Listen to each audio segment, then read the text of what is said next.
Welcome back to guys, स्वागत है आपका फिर से एक नए वीडियो में। 4 सितंबर 2025 की एक और थर्ड पीआरसी से रिलेटेड न्यू अपडेट लेकर, ठीक है।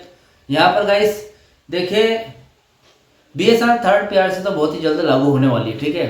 11 सितंबर के दिन लास्ट फैसला आ जाएगा उसका।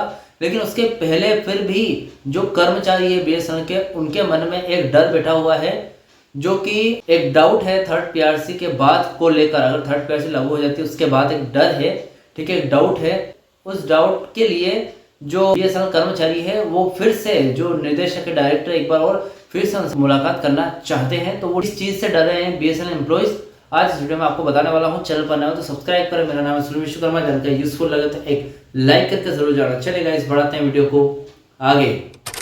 जो खबर है वो काफी घुमाव फिराव करके बताई गई है यहाँ पर, लेकिन मैं फिर भी पूरे एग्जाम्पल सहित पूरा यहाँ पर डिटेल में आपको बताने की पूरी कोशिश करूंगा, ठीक है। तो देखिए, खबर है 4 सितंबर 2025 की। खबर में बताया गया है 2 सितंबर 2025 को बीएसएनएल के अखिल भारतीय सम्मेलन की एक बैठक हुई। यह बैठक वेतन संशोधन समिति की बैठक के एक दिन बाद हुई थी, ठीक है। जो वेतन संशोधन समिति की एक बैठक हुई थी उसके दिन एक दिन बाद हुई थी, क्योंकि जो वेतन संशोधन समिति की जो बैठक थी वो 1 सितंबर को हुई थी, जो 1 सितंबर 2025 को हुई थी, ठीक है। अब बैठक का एजेंडा क्या था, ठीक है, वो जान लेते हैं। बैठक का मुख्य उद्देश्य वेतन संशोधन, जिसको सैलरी रिवीजन भी बोलते हैं, के मुद्दे पर हुई प्रगति का जायजा लेना। महासचिव कॉमरेड अनिमेश मित्रा ने सभी को बताया कि वेतन संशोधन पर क्या क्या हुआ, और उन्होंने सर्कल सचिवों और सीएचक्यू पदाधिकारियों से मिले सुझाव को भी साझा किया। अब लास्ट में डिसीजन क्या लिया गया वो देखते हैं। बैठक में यह निर्णय लिया गया कि बीएसएनएल के सीएमडी को एक पत्र लिखा जाएगा। इस पत्र के जरिए उनसे मिलने का समय भी मांगा जाएगा। इस मुलाकात का मकसद यह होगा कि वेतन संशोधन लागू होने के बाद कर्मचारी को होने वाले संभावित नुकसान, जैसे कि वेतन में कमी या फिर वेतन में वृद्धि होना, ठीक है, वृद्धि का ना होना, को रोका जा सके। अब देखिएगा, इस इतना सब मैंने इतनी अपडेट बताई आपको थोड़ा सा इसको समझने में दिक्कत हो रही होगी, ठीक है, कि क्या बता रहे हैं, किसी को समझ में आया किसी को नहीं आया, ठीक है। तो एक एग्जांपल देकर सीधा सा समझाता हूँ इसको, ठीक है। कंपनी होगी बीएसएनएल, और बीएसएनएल ईयू जो कि एक समिति है, जो कि संगठन है जो बीएसएनएल के हित में काम करता है, और बीएसएनएल कर्मचारी, ठीक है। तो एग्जाम्पल के तौर पर आपको समझाता हूँ।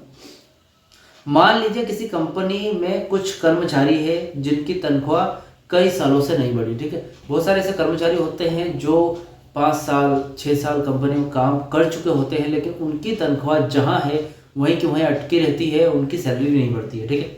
उसके अनुसार देखते हैं 1 सितंबर को हुई बैठक में क्या बताया, जस्ट उदाहरण देकर समझा रहा हूँ, ठीक है। कंपनी के मालिक और कर्मचारी समिति के बीच एक बैठक होती है जिसमें तय किया जाता है कि कर्मचारी का वेतन बढ़ाया जाएगा। अब 1 सितंबर के दिन जो बैठक हुई वो एग्जाम्पल के तौर पे समझाया जा रहा है आपको कि 1 सितंबर के दिन जो बैठक हुई उसमें कंपनी के मालिक थे, और साथ में जो बीएसएनएल ईयू कर्मचारी है, ठीक है, बीएसएनएल एम्प्लॉइज की तरफ से बीएसएनएल ईयू के समिति के जो अध्यक्ष वगैरह थे, दोनों ने मिलकर वहां पर महासचिव वगैरह इन्होंने दोनों ने मिलकर बैठक की, ठीक है। अब वहां पर इन दोनों के बीच में जो कंपनी के मालिक डायरेक्टर है उनके और महासचिव बीएसएनएल ईयू का अनिमेश मित्रा के बीच में क्या बातचीत हुई वो आगे बढ़ते हैं। सितंबर को हुई बैठक, कर्मचारी समिति के सदस्य अपने सभी साथियों को इकट्ठा करते हैं। अब देखिए, उस बैठक के बाद 2 सितंबर आ गया। 2 सितंबर के दिन वापस से एक बैठक करी। अब इस बैठक में यहाँ पर कौन शामिल था, जो अनिमेश मित्रा जी है, और उनके साथ जो बीएसएनएल ईयू के जो और अध्यक्ष है उनको उन्होंने इकट्ठा किया और एक और बैठक की, ठीक है। इस बैठक में समिति का प्रमुख जो महासचिव है अनिमेश मित्रा, वो बताता है कि मालिक से क्या बात हुई, उनके बीच में जो पहली बैठक हुई थी उनके बारे में क्या बात हुई, ये जितने भी अध्यक्ष बैठे थे उनको बताया उन्होंने, और उसके बाद वेतन बढ़ाने के लिए क्या क्या प्रस्ताव दिए ये भी बताया। अब यहाँ पर इतना सब जानने के बाद जो कर्मचारी बैठे थे उनकी एक चिंता है, ठीक है, कि कुछ कर्मचारियों को लगता है कि उनका वेतनमान जो कि सैलरी स्ट्रक्चर में उनकी कुछ भत्ते अलाउंसेस कट सकते हैं, ठीक है, जिससे कि उन्हें नुकसान हो सकता है, भले उनका मूल वेतन बेसिक सैलरी बढ़ जाए, ठीक है।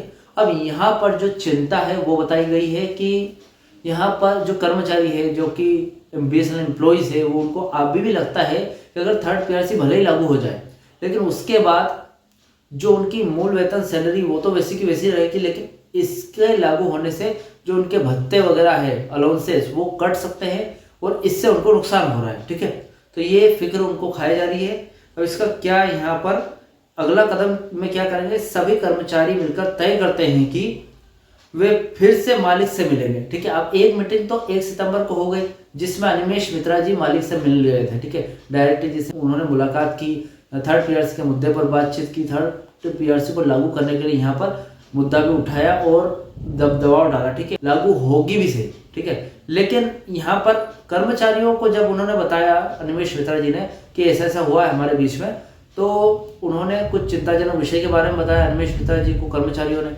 उसके बाद इन सब ने मिलकर एक फैसला लिया कि जो डायरेक्टर साहब उनसे वापस से मिलते हैं, अपनी चिंता वगैरह बताते हैं। ठीक है, तो उनके लिए अपॉइंटमेंट भी लेनी पड़ेगी, तो क्योंकि दोबारा मीटिंग हो रही है, सभी कर्मचारी मिलकर तय करते हैं कि वो फिर से मालिक से मिलेंगे, उनसे यह सुनिश्चित करेंगे, अनुरोध करेंगे कि वेतन बढ़ने के बाद किसी को नुकसान ना हो। ठीक है, अब वेतन बढ़ने के बाद भी यहाँ पर नुकसान हो सकता है, और वो किस तरीके से हो सकता है मैंने एक वीडियो में पहले ही बता कर रखा है, आप उससे फिर से देखिए, आपको कुछ हद तक पता चलेगा। ठीक है, तो गाइस इस एग्जांपल में एक और एग्जांपल से आपको कुछ समझाना चाहता हूँ कि जैसे कि 2 व्यक्ति है, 2 कर्मचारी है कंपनी में, पहले की सैलरी है 25,000, दूसरे की सैलरी है 26,000। ठीक है, जब यहाँ पर थर्ड पीआरसी यहाँ पर लागू होती है तो हो सकता है जो सैलरी है वो 500 रुपये बढ़ जाए और 25,500 रुपये पे फिक्स हो जाए। पहले वाले की सैलरी 25,000 थी, उसको 500 रुपये बढ़ गए तो उसको फायदा हो गया, 25,500 हो गई। तो दूसरा कर्मचारी उसकी तो ऑलरेडी 26,000 थी, तो उसकी भी यहाँ पर 25,500 फिक्स हो जाती है, तो उसको 500 का घाटा हो गया। ठीक है, तो उसको तो कोई फायदा हुआ ही नहीं, नुकसान हो गया और उल्टा। ठीक है, तो इससे में यहाँ पर दिक्कत हो सकती है, तो ये चिंता भी है लोगों को, और ये जो कर्मचारी इनको, और इसके साथ ये चिंता भी है कि भत्ते वगैरह भी कट सकते हैं इससे। ठीक है, तो भैया फिर से मालिक से मिला जाए, जो डायरेक्टर साहब इनसे मिला जाए और फिर से इसकी बात की जाए कि ऐसा ऐसा हो सकता है। तो उन्होंने कुछ यहाँ पर डिमांड्स वगैरह यहाँ पर उनका बताया है कि क्या चिंता है उनकी। ठीक है, अब इस पर अगला कदम क्या करने वाले कर्मचारी क्या करने वाले, सभी कर्मचारी ने मिलकर तय करते हैं कि वो फिर से मालिक से मिलेंगे और उनसे यह सुनिश्चित करेंगे, अनुरोध करेंगे कि वेतन बढ़ाने के बाद किसी को भी नुकसान न हो। वे एक पत्र भी तैयार करते हैं ताकि अपनी बात को लिखित रूप में पेश किया जा सके। यह पूरा घटनाक्रम बिल्कुल उसी तरह है जैसे बीएसएनएल कंपनी के बैठक में हुआ था। ठीक है, अब जैसे कि मैं आपको पता है इतने टाइम से मैं उदाहरण दे रहा हूँ। ठीक है, मैं जो मैंने बताया वो वैसा ही हुआ था 1 सितंबर 2025 को पहली बैठक में, और 2 सितंबर 2025 को दूसरी बैठक में वैसा हुआ है जैसा कि मैंने यहाँ पर बताया। ठीक है, ये अपडेट थी 4 सितंबर 2025 की। इस अपडेट से रिलेटेड कोई डाउट, क्वेश्चन वगैरह हो तो मुझे कमेंट बॉक्स में कमेंट कर सकते हैं। वीडियो अच्छा तो वीडियो को लाइक कमेंट से जरूर करें। मिलते हैं गाइस नेक्स्ट वीडियो में। सी यू सून।